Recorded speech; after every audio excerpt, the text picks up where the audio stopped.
Hello tout le monde, c'est Barton et aujourd'hui on se retrouve pour une nouvelle vidéo. Et aujourd'hui je vais vous parler d'une chanson qui a été créée à la fin des années 30, qui est passée dans un film de Frankenstein, en ayant été citée dans des séries comme Les Simpsons, Family Guy, les Chickmuns, des reprises par une multitude d'artistes comme Fred Astaire ou Eminem, en passant par un usurpateur, jusqu'à même avoir eu le droit à un flash mob dans Moscou. Voici l'histoire improbable de Putting on the Ritz. Putting on the Ritz est une chanson écrite par Arvin Berlin. Alors qui est Arvin Berlin? Arvin Berlin est né en 1888 et il est mort en 1927 et il a écrit la chanson en 1888. Attends quoi? Ah non. Ok. Arvin Berlin est né en 1888 et mort en 1989 et l'un des plus gros compositeurs américains du XXe siècle. Né en Russie, il émigre aux États-Unis à 5 ans et grandit dans la pauvreté à New York. Il a reçu un Oscar, un Grammy et la médaille présidentielle de la liberté. C'est un pionnier de la comédie musicale et du jazz. Il a marqué Broadway et Hollywood avec des œuvres comme Annie Get Your Gun et Top Hat. Malgré un manque de formation musicale, son talent pour les mélodies accessibles et ses textes évocateurs ont fait de lui une icône, souvent qualifiée de voix de l'Amérique. Il composa plus de 1500 chansons, dont des tubes intemporels comme White Christmas, God Bless America, Chick to Chick et la chanson Putting on the Ritz. Il l'a écrite en mai 1927, elle a été enregistrée comme chanson non publiée le 24 août 1927, puis à nouveau le 28 juillet 1928. Elle fut publiée pour la première fois le 2 décembre 1929, elle a été introduite par Harry Richman et les chœurs du film musical Putting on the Ritz de 1930. Selon The Complete Lyrics of Arvin Berlin, ce fut la première chanson d'un film à être chantée par un ensemble interracial, c'est-à-dire à être chantée par des noirs et des blancs. Le titre du film délivre l'expression argotique To put on the Ritz, qui signifie de s'habiller de façon très à la mode. Cette expression a été inspirée par l'opulent hôtel Ritz de Londres. Donc cette expression, elle est née dans les années 1920, inspirée par le Ritz Hotel de Londres comme je viens de le dire, où les clients riches parlaient de leurs plus beaux vêtements pour se montrer, putting on the Ritz. Donc en gros mettre sur le Ritz, donc l'hôtel Ritz, c'était genre mettre sur le Ritz, genre montrer genre qu'on avait de la thune quoi. Mais aujourd'hui l'expression putting on the Ritz, c'est l'art de transformer son apparence pour briller, que ce soit par nécessité sociale ou par pur plaisir. En gros c'est un peu un mélange de rêve, de satire et de glamour.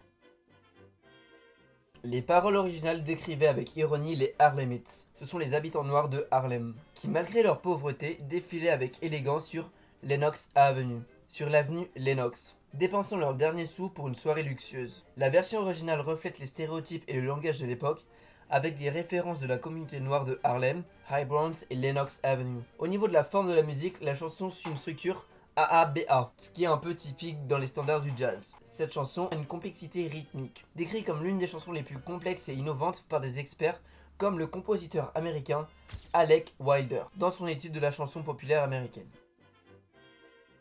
Durant plusieurs années, avec la hype et la popularité de cette musique, toutes les maisons de disques avaient leur propre version de cette chanson, comme Columbia, Brunswick, Victor et toutes les maisons de disques à bas prix. Durant cette période, il y a deux noms qui sortent du lot. En 1930, Harry Richman, qui a la première version cinématographique dans son film Putting on the Ritz,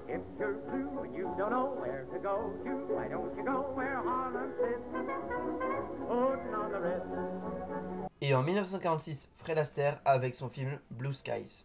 Now if you're blue and you don't know where to go to, why don't you go where fashion sits? Putting on the Ritz. Pour le film, les paroles de la chanson ont été modifiées. Fred Astaire chante une version plus adoucie, centrée sur les riches de Park Avenue. La version de Harry Richman est devenue le disque le plus vendu des États-Unis à cette époque. Donc là, voici une petite liste des artistes qui ont pu reprendre cette chanson. Donc comme j'ai dit, Harry Richman en 1930 pour son film Putting on the Ritz, Jan Gabber dans les années 30 pour une version orchestrale, Benny Goodman dans les années 30-40 pour une version jazz, Clark Gable en 1939 pour une reprise dans le film Idiot's Delight, Fred Astaire en 1946 pour le film Blue Skies, Judy Garland dans les années 50 pour une reprise en concert, Ella Fitzgerald en 1958 pour une reprise en concert et des albums jazz. Donc là je vais vous faire une petite pause, je vais vous faire une petite parenthèse pour vous expliquer comment est-ce que j'ai eu l'idée de faire cette vidéo. Un jour je parlais avec mon grand-père et je lui disais que j'aimais bien regarder des vieux films, surtout des films d'horreur. Donc du coup je lui ai demandé s'il avait pas des films de son époque qu'il pouvait me conseiller. C'est là qu'un jour j'ai reçu 2 coffrets DVD. Donc voilà, donc ça c'est le premier coffret que j'ai reçu avec les anciens films de Frankenstein. Et le deuxième c'est celui-là, Young Frankenstein, sorti en 1974, réalisé par Mel Brooks avec Gene Wilder et Peter Boyle. Et dans ce film, il y a une scène avec la musique Putting on the Ritz. Voilà comment j'ai eu l'idée de faire cette vidéo. Maintenant, on ferme la parenthèse.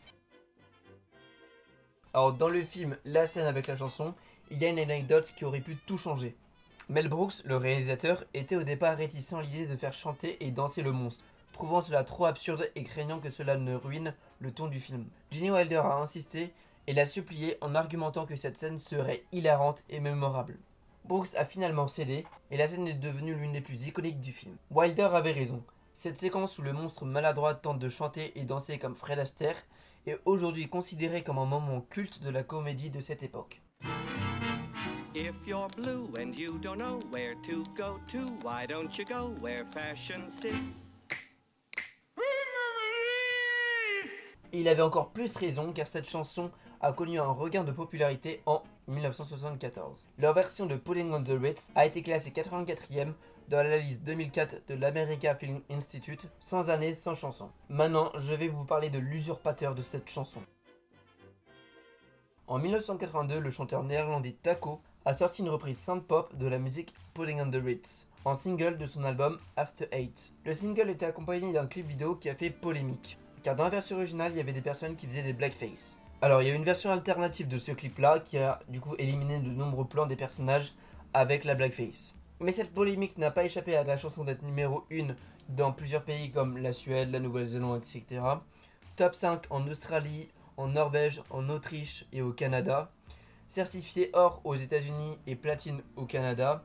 Donc pendant ce moment-là, Arvin Berlin, âgé alors de 95 ans, devient le compositeur le plus âgé à classer un titre dans le top 10 américain. Or pourquoi est-ce que je dis que Taco est un usurpateur? En fait c'est plus une vanne car il y a beaucoup de gens qui connaissent la version de Taco et non la version originale. Et aussi quand on fait la recherche Pulling on the Ritz, c'est la version de Taco qui revient que celle de Arvin Berlin. D'ailleurs pour l'anecdote, il y a Taco et Arvin Berlin qui ont déjà eu un échange au téléphone sur la version du coup de Taco de Pulling on the Ritz.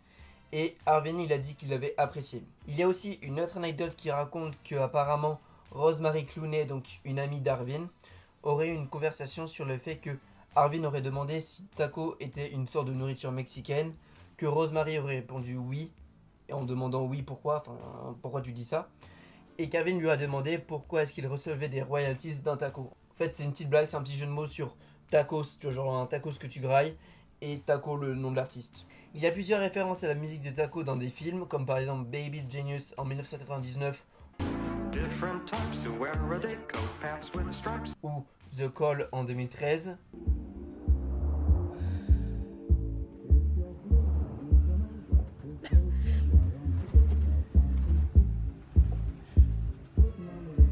Mais il y a un autre artiste qui a samplé la musique. Pas la version originale, mais la version de Taco. Et c'est Eminem. Eminem a samplé Pulling on the Ritz dans sa chanson qui a leak qui s'appelle Ritz. Dans le son, il fait des jeux de mots entre le Ritz, le luxe, et les Ritz qui sont des crackers, des biscuits salés américains bon marché. Alors ça. Avec tout ce que je viens de vous dire et à quel point cette musique est populaire, il y a eu plein de références de cette musique, que ce soit dans des films ou dans les dessins animés. Donc on a Pulling on the Ritz en 1930 où il y a eu la première version cinématographique comme je vous l'expliquais, de Harry Richman, Idiot's Delight en 1939, Blue Skies en 1946, il y a aussi Young Frankenstein en 1974, comme je l'ai dit devenu culte. Et maintenant dans les dessins animés il y a The Nine Lives of Fritz the Cat avec une référence visuelle où il y a un poster. Il y a Pulling on the Ritz, c'est un clip d'animation, voilà, qui a été fait en 1974. Alvin and Chipmunks en 1984, c'est une reprise directe par les Chipmunks. Donc pour ceux qui veulent aller voir, c'est la saison 2, épisode 2, voilà. En 1999, dans le dessin animé Fractured Fairy Tales, il y a un jeu de mots parodique de Pulling on the Ritz. Donc Pulling on the Ritz au lieu de Putting on the Ritz. Du pudding quoi. Pudding sur le Ritz, genre sur le gâteau. Dans Family Guy, c'est une version chantée qui parodie du coup la scène de Young Frankenstein. If you're blue and you don't know where to go to, why don't you go where fashion sits? Put on the Ritz! Et il y a une référence dans les Simpsons de la version de Taco. Tucker Steve-O and Taco's putting on the Ritz. Taco's putting in Ritz. Ensuite, il y a d'autres mentions. La chanson a été reprise dans des publicités, des spectacles de cabaret, des séries télé. In their midst, putting on the Ritz. Comme dans la série Jeeves and Wooster, saison 3, épisode 1, la scène culte où Bertie Wooster tente de chanter Putting on the Ritz. If you're blue and you don't know where to go If you're blue and you don't know where, if you're blue and you don't know where to go to, why don't you go where fashion sits, putting on the Ritz. Kenny Yarbrough a également enregistré une version de la chanson. Cette version a servi de musique de son générique pour la sitcom éphémère Top of the Hep en 1991. If you're blue and you don't know where to go to, why don't you go where fashion sits, putting on the Ritz. Après, il y a aussi beaucoup de versions instrumentales qui existent par des orchestres, des jazz et des groupes de swing. On a aussi Robbie Williams qui a fait en 2001 des reprises lors de ses concerts et une version swing jazz. If you're blue and you don't know where to go to, why don't you go where Harlem flits, putting on the Ritz. En février 2012 à Moscou, il y a environ 200 personnes qui ont dansé et chanté sur la musique Putting on the Ritz, avec des balayeurs et des soldats aussi.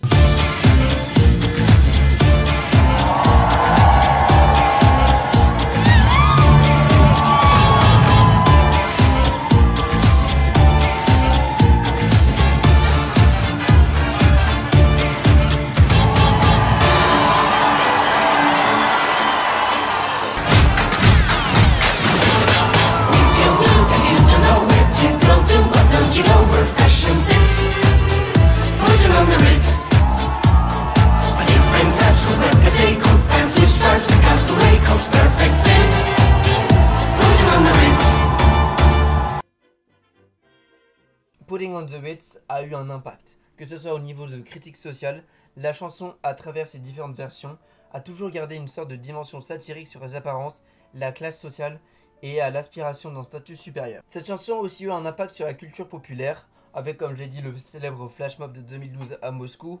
Du coup cette chanson a été utilisée pour célébrer un moment de joie collective, et parfois cette musique peut être utilisée pour une dimension politique ou sociale. Un autre impact de cette musique, c'est l'héritage durable. Putting on the Ritz reste un symbole de l'élégance, de l'humour et de la critique sociale, tout en étant un classique intemporel de la musique populaire. Donc voilà, c'est la fin de cette vidéo, j'espère que ça vous a plu. Je trouve ça quand même incroyable que cette chanson elle a commencé genre vers 1927, donc ça fait pratiquement 100 ans qu'elle existe cette chanson, et je trouve ça fou que cette musique a traversé le temps. Parce que des musiques comme ça qui ont été célèbres pendant des années et aujourd'hui on n'en entend plus parler, il y en a plein. Mais je trouve que cette chanson qui a été reprise par plusieurs artistes qui ont du coup l'ont rendu un peu plus moderne aux nouvelles générations, je trouve ça incroyable. On se dit à plus pour une prochaine vidéo, c'était Bartoons, bye.